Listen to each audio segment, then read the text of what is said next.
Every team, every topic, everywhere. This is Believe. Welcome to Orioles on the Verge. This is Zach Spedden, joined as always by Bob Phil, and our co-host Nick Stevens is not on this episode at the moment amid some technical difficulties, but he might be joining us a little bit later on. On this episode, we're going to break down the big news from over the weekend in Birdland, and that is that right-handed pitcher Kyle Bradish and the Orioles have agreed to a 5-year, $90 million contract extension, the richest contract given out to a pitcher in franchise history. And that will be broken down in this episode of Orioles on the Verge, which is brought to you by IQ Bar, our exclusive snack, hydration, and coffee sponsor. IQ Bar protein bars, IQ Mix hydration mixes, and IQ Joe mushroom coffees are a delicious, low-sugar brain and body fuel you need to win your day. The Ultimate Sampler Pack is a great way to try all IQ Bar products and flavors. You get 9 IQ Bars, 8 IQ Mix sticks, and 4 IQ Joe sticks. All IQ Bar products are clean label certified and entirely free from gluten, dairy, soy, GMOs, and artificial ingredients. All IQ Bar products are packed with clean, delicious ingredients that keep you physically and mentally fit, like magnesium, lion's mane, and more. With over 20,000 5-star reviews and counting, more people are fueling their busy lifestyles with IQ Bars, brain and body boosting bars, hydration mixes, and mushroom coffees. Their Ultimate Sampler Pack includes all 3. IQ Bars become part of my daily routines, whether it's starting my morning with IQ Joe, grabbing an IQ Bar or IQ Mix to refuel or rehydrate after a hard workout. And right now, IQ Bar is offering our special podcast listeners 20% off all IQ Bar products, including the Ultimate Sampler Pack, plus free shipping. To get your 20% off, text MLB to 64,000. Text MLB to 64,000. That's MLB to 64,000. Message and data rates may apply. See terms for details. And the Orioles over the weekend announced an extension with Kyle Bradish that will run through the 2031 season, effectively buying out 2 years of arbitration eligibility plus 3 years of free agency. Bradish broke through with the Orioles in 2022 and emerged as a staffed ace in 2023 as the Orioles won 101 games en route to the AL East. Although Bradish's 2024 and 2025 seasons were disrupted by Tommy John surgery, he has come back in 2026, and over the last few months, especially as he started to progress since coming off the injury, he has looked like the pitcher who finished fourth in American League Cy Young voting at various points this season.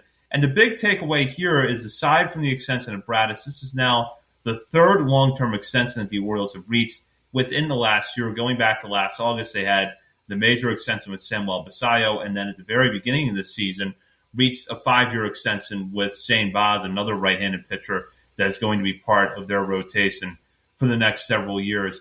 Bob, I'll start with you here. We had advocated for Bradish's extension a few times. If you go back to when the Baz extension was announced, we actually talked about how that could set the framework for a Bradish extension eventually, and eventually turned out to be July of the same season they agreed to the contract with Baz. So what are your thoughts on this move? Absolutely love it. Obviously, I think anytime you can extend your core, your best players for multiple years into free agency, especially pitching, and it's nice. It's not necessarily like an added value, but it's nice that Baz and Bradish have both recovered from Tommy John in the last few years. So, knock on wood, you would think at least their elbows should be okay for the next few years. I don't want to jinx anything, but that maybe that's like we always talk about the Orioles and how they're trying to do like my brain is mush from a long day, but the Moneyball stuff where you're zigging where other people are zagging. Maybe acquiring guys or extending guys coming off of Tommy John is one of those types of things. But it's just really, really nice to see with new ownership. We've now got 3 extensions under our belt with Bradish, Baz, and Basallo. If your last name starts with B, we will extend you if you're an Oriole. It's cool. I love locking up these players, and it just should make things more stable in the offseason and during a season to have your top pitchers, or at least in Baz, he hasn't quite proven to be a top pitcher yet, but guys with top of the rotation upside, mid of the rotation baseline. It's just nice to have that locked in between that and the pitching depth in the minor leagues. And bubbling up to the major leagues with Brandon Young and others. It's very nice, stable thing to have. And I like that despite things not going very well. I mean, obviously coming off the 7-game winning streak that ended tonight, unfortunately, against the Red Sox, things have been improving, but I think any time is the right time to lock down a good player in their prime.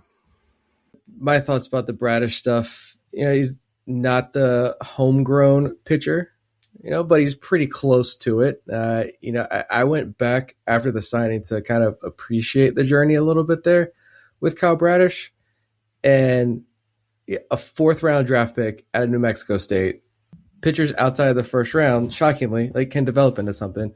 But when he gets traded along with, you look at the other guys in that trade, Zach Peak, Isaac Madsen, Kyle Brnovich, all for Dylan Bundy back in December 2019. That was 3 months or so before we started On the Verge, and we had our first top 30 episode.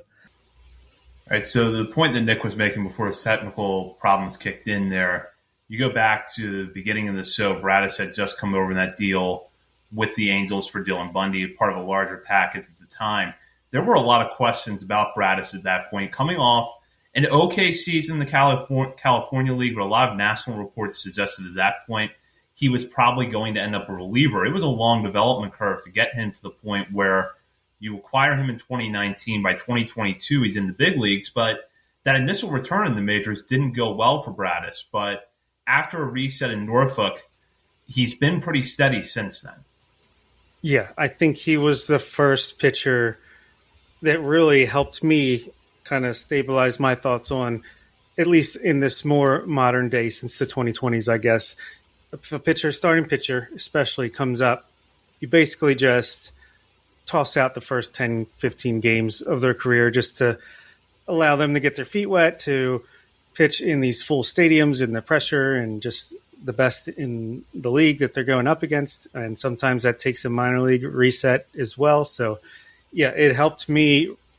And luckily, I never really lost faith that he could be that guy, but he really even blew our expectations out of the water when he came in top 5 Cy Young vote getters in 2023. He really proved that if you are adaptable and you can spin the ball, I think he's almost like the baseline for what the Orioles are trying to do with all of their pitching prospect depth coming up. Not necessarily. If you look at his Stuff Plus, the fastballs are not even average Stuff Plus wise, but he has a 4-seamer and a sinker, and he's able to use that, combining with his excellent curveball and slider, spinning the ball. And he gets success. I think this year, specifically coming back from Tommy John, it feels like command is always the last thing to come back. You're seeing that this year with the career high walk rate, but it has improved, I feel like, a little bit as the season's gone on. And I'm guessing that the Orioles are betting that in the future, 2027 and beyond, that he'll be able to rein that in closer to his career norms when he was at his best. And he's only 29. I know only, and feels like he should be a little bit younger than that, but you have him through his prime 30 to 34-year-old seasons. And I think we got a pretty good price on him too. $90 million over 5 years. I feel like that's a pretty good deal for a guy of Bradish's caliber. Well, and I think that's a point that you bring up there is important, is that you also have to look at where contracts for starting pitchers are going to head in the future. And much like when the Orioles agreed that extension with Boz, the point that we agreed on at that time was, even if Boz never reaches that top of the rotation potential that a lot of people, including the Orioles, believe that he has, this is a good contract for a middle of the rotation starter for the next 5 years. And 5 years from now, what Kyle Bradish is going to be making is probably going to be what a number 3 or number 4 is going to be making on a contending team. And if that's what Bradish is at that point in time, at his age 35 season, you take that as a win. It does bring up this question, though, which is I've seen some analysis in the aftermath of the extension kind of debating where Bradish's ceiling is. Is it the 2023 season, finished 4th in Cy Young voting? Is it something closer to what we've seen in the last year and a half since he came back from Tommy John surgery, which is a guy that's, generally going to be efficient, but also not pile up the big strikeout numbers. And a lot of his success year over year might hinge on the home run to fly ball rate, which was really low in his 2023 season. So, Bobby, in watching him, particularly since the injury, what kind of pitcher do you think the Orioles are getting in Bradish? I think the ceiling is still pretty much the same, to be honest with you. I mean, if you look at 2024 and 2025, obviously partial seasons on both ends of the spectrum, beginning of the season 2024, end of the season coming back in 2025, and his strikeout rate was way above his career norms, 32.5% in 39.1 innings in 2024, 37.3% in 32 innings to end last year. It's back down to 23.3% strikeout rate, and like I said, career worst, 11% walk rate. But even in, it's again limited sample, so it's hard to really dig in. And in 2024, he knew he was hurt. He was basically just giving it his all, knowing that it was probably going to give out at some point. So that could account for some of that.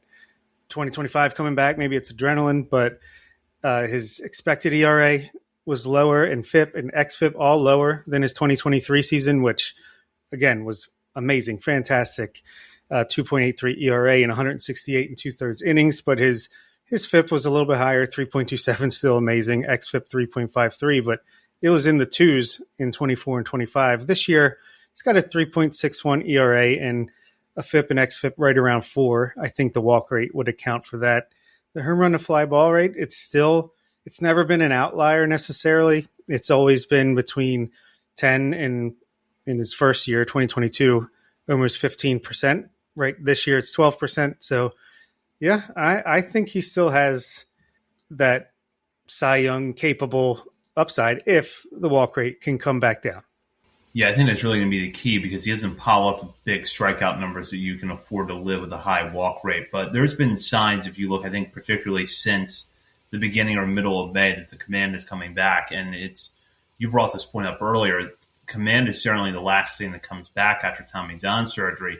And I think we kind of took for granted the way that Bradish looked at the end of last year, that somehow he was going to hit the ground running in 2026 and he wouldn't have command issues because he didn't have them at the end of last year. But they still kind of crept up on him. But to his credit, I think he's gradually overcome them in the last few months. Yeah, I might actually try to get his splits up here in a minute. But another thing I wanted to note is that he's on pace for a career best innings total because he's already at 107 in a third innings. And that's, you still got 2.5 months to go here, basically. So he might get close to 180, 190 innings pitched this year. And if, honestly, that's just an accomplishment in and of itself, coming off 40 and 30 innings pitched in Tommy John surgery the last 2 years. And I know that this is something, while you dig up those numbers there, I know that this is something that we're going to talk about a lot more later on this week in our mailbag episode, because even before the Bradish extension was announced, we had a couple of listeners submit questions about contract extensions. But, if you doubted it after the Basayo and Boz extensions, which I don't know why you would have, but if you doubted it after those two, you got to sort of let go of the idea that maybe the Orioles aren't going to commit to their long-term talent. It doesn't mean everybody's going to get extended. Maybe the window is still too late for some guys, but the bottom line is that they are investing in this core that they have right now. And where could they take that from here? I guess would be the general question that I would open up to you, because we'll talk more about specific players like Adley Rutschman, Trevor Rogers, among others later on this week. But where do you see the Orioles kind of taking this approach from here? You're listening to this podcast, so I know you've got a curious mind. Here's a helpful fact you may not know yet. Drivers who switch and save with Progressive save over $900 on average. Pop over to Progressive.com, answer some questions, and you'll get a quick quote with discounts that are easy to come by. In fact, 99% of their auto customers earn at least one discount. Visit Progressive.com and see if you can enjoy a little cash back. Progressive Casualty Insurance Company and Affiliates. National average 12-month savings of $946 by new customers surveyed who saved with Progressive between June 2024 and May 2025. Potential savings will vary.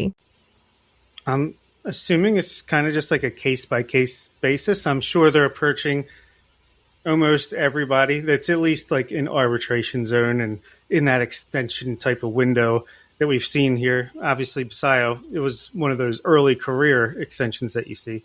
But I'm sure they're approaching everybody from every angle, seeing what makes sense. And, I think if a player is willing to sign a team-friendly deal, then I feel like the Orioles are going to be all over that. Maybe that's just kind of luck of the draw, I feel like, depending on case-by-case basis. Hopefully, what I would like to see is if you want to sign an Adley Rutschman to an extension, which I would love to do. I think we all would. Not some of the people out there proposing trades of getting rid of him here at the deadline, which makes no sense to me. I think I would like to see like a closer to market value type extension just to see if they're willing to do that. Like a, 5-year, $100 million extension for Adley, something like that would be interesting. But I just think, if you can lock up guys to team-friendly deals when they're willing to do it, and obviously there's still risk on the team side, but for the most part, if like this Bradish deal, as long as he's just in the rotation and healthy, he's going to be worth this contract, almost no matter what. So plenty of upside. I think that's what they're looking for. And it's curious. I don't know if players are more willing right now to potentially sign extensions because of the unknown of the new CBA and what could be a lockout. Depends how long. But I love extensions, and I like that it's not this 10-plus year extensions, especially for the pitchers. I think 5 years is like perfect for these guys reaching their prime in Boz and Bradish. So, I don't know. This one came out of kind of nowhere. Not necessarily nowhere. We assumed that they would be interested in this type of thing, but the timing of it was pretty much out of nowhere. But it was a nice surprise for sure. Yeah, I think that, I kind of expected we would see an extension of with Bradish sometime in the next 12 months, but I didn't necessarily think it would happen in season, especially because there's so much conventional wisdom around players don't want to negotiate contract extensions in season. That's not universally true, and this is a good example of that. But yeah, it was a pleasant surprise when I saw this on Saturday morning. I'm just going to go over to pretty good breakdown of this deal by Davey Andrews over at Fangraphs, who notes that Bradish has altered his delivery over the course of this season. There has been some positive results from that since then. And if you get rid of, he puts it in this article, a couple of late May, early May clunkers, Bradish has a 2.95 ERA and a 6.63 FIP since May 8th, thanks to small improvements in both his strikeout and walk rates. So things have been trending in the right direction now for the better part of 2 months with Bradish, so I don't think the season stat line, which is still not that bad, tells the whole story this year. No, that's right. And I can't remember the day, but I do remember there was one start where I think it was Kevin Brown and Ben McDonald talking about Kyle Bradish said he had the best, in-between start bullpen of the year. And I think that was like his first like shutdown, classic Bradish type of start that he had this season. And ever since then, he's been mostly pretty good. Yeah, I do have the breakdown of the walk and strikeout percentage by month. March and April, 22.8 strikeout rate, 12.5% walk rate. 23.4% strikeout rate in May, 11% walk rate. June was 26.1 and 11.8. And then July so far, the walk rate is only 5.6%. That's fantastic. Strikeout rate also down 18.5, but still each month has been between 12 and 14% K to walk percentage, and that's not terrible. Obviously, I think you'd like to see the strikeouts a little bit on that higher end, and then the walks, July, it's been great. A little bit smaller sample, but yeah, definitely trending in the right direction. Yeah, I completely agree with that. And just to go back to a general comment about extensions, I think now with Boz and Bradish, we've gotten a sense of how the Orioles might handle pitcher extensions. Probably not going to see them right away at the beginning of a player's career. Might not even see them before they hit arbitration eligibility. But I think that if a player is progressing in a way that they like as they hit that year 3, year 4 point in their years of team control, that could be when they pull the trigger on an extension. Now, of course, we don't know how the next CBA is going to change team control or the arbitration process, but within the current bounds of the system, if you want to look ahead to, say, a Trey Gibson, if he can get up to the major leagues and settle in and click, if Joseph Dierwood down the line is a guy that you've got your name on or eye on as somebody that could really establish himself as a mid to top of the rotation arm one day. If it doesn't happen right away with the contract extension, don't rule it out, because with this regime, they might find a sweet spot in year 3 or year 4 where they think it makes sense for both sides. Yeah, I think that makes sense, especially on the pitching side. Like we've talked about, not only just those first 10, 15 start buffer zone that we've mentioned a lot, but also just like pitchers take longer to develop. Sometimes, like a Kevin Gausman, Jake Arrieta, like sometimes these guys don't really reach their potential until years 3, 4, 5 of their major league career. And if you start to see them turn in that corner, especially a team who has the numbers, the analytics, and getting a sense from their coaches, and if they think it's sustainable once they turn that corner, if they can pop on a nice contract extension, buying low before the breakout, so to speak, that would be nice. And you also don't want to, especially starting pitcher front, you want to be a little bit flexible. So I don't think they're going to go out and like extend every starting pitcher they have in house. I do think Rogers' extension could make sense, but I also think the qualifying offer right there, it seems like it could go either way if he would accept that or not. But I almost feel like with Rogers, that qualifying offer, if he accepted it, would almost be the best for both parties involved. But maybe you can say, let's do a 1-year contract with an option, or maybe there's a way around even just having that risk there. But well, I'm sure we'll get to that later. Yeah, that could be a good discussion for the mailbag this week. I know we have a couple of Rogers questions actually coming up in that episode. But yeah, the qualifying offer being in play is something to keep in mind, absolutely, with the Rogers discussion. And then, for the rest of the pitching staff, Brandon Young can keep doing this for a couple more years. Maybe we're doing an episode in 2 years about a Brandon Young contract extension. I would be okay with that. I mean, yeah, I think we're still a couple years away, but if this is really like the new him, if the splitter and the separation on his fastball, the sinker seems to be more effective of late, even like he's still continuing to evolve and develop. So if he can almost be a 103 to 105 Dean plus, I'm okay with locking a cheap extension down with him to be middle to back end of the rotation starter. And with that, now we will head into the final segment of the night. Last call brought to you by Checker Spot Brewing. Located at 1421 Ridley Street, Checker Spot is not far from Camden Yards, making it the perfect place for a pre- or post-game drink, something to keep in mind when the Orioles come back into town this weekend. But if you don't have tickets to the game, or you're just looking for somewhere to hang out while the team is out of town, Checker Spot is also a great place to watch the game with plenty of good food and drinks to go along with televisions. Plus, they are open 7 days a week at their location in South Baltimore. And circle your calendars now for August 1st.